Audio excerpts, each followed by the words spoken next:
निवडणुकीच्या पूर्वसंध्येला कायदा व सुव्यवस्था अबाधित राखण्यासाठी पोलीस अधीक्षक अतुल कुलकर्णी, अपर पोलीस अधीक्षक प्रीतम यावलकर, उपविभागीय पोलीस अधिकारी संकेत देवळेकर यांच्या मार्गदर्शनाखाली मंद्रुप पोलीस ठाण्याच्या पथकाने सहाय्यक पोलीस निरीक्षक मनोज पवार, पोलीस उपनिरीक्षक राज डांगे, श्रेणी पोलीस उपनिरीक्षक रवींद्र चव्हाण, पोलीस कॉन्स्टेबल अशफाक यांनी प्रभावी कारवाई करत अवैध दारूची वाहतूक करणारे इसमास रंगे हात पकडले। या कारवाई दरम्यान अंदाजे 1,34,140 रुपये किमतीची दारू, एक मोटरसायकल जप्त करण्यात आली असून एका इसमास ताब्यात घेण्यात आले आहे। मंद्रुप पोलीस ठाण्याचे अधिकारी व अंमलदार हे परिसरात गस्त घालत असताना मिळालेल्या गोपनीय माहितीनुसार संशयित वाहनाची तपासणी करण्यात आली।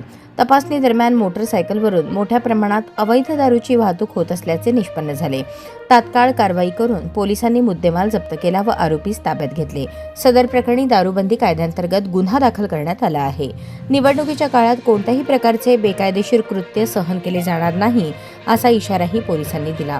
नागरिकांनी कायदा व सुव्यवस्था राखण्यासाठी पोलिसांना सहकार्य करावे, तसेच कोणतीही संशयास्पद माहिती पोलिसांना तात्काळ कळवावी असे आवाहन मंद्रुप पोलिसांकडून करण्यात आले आहे।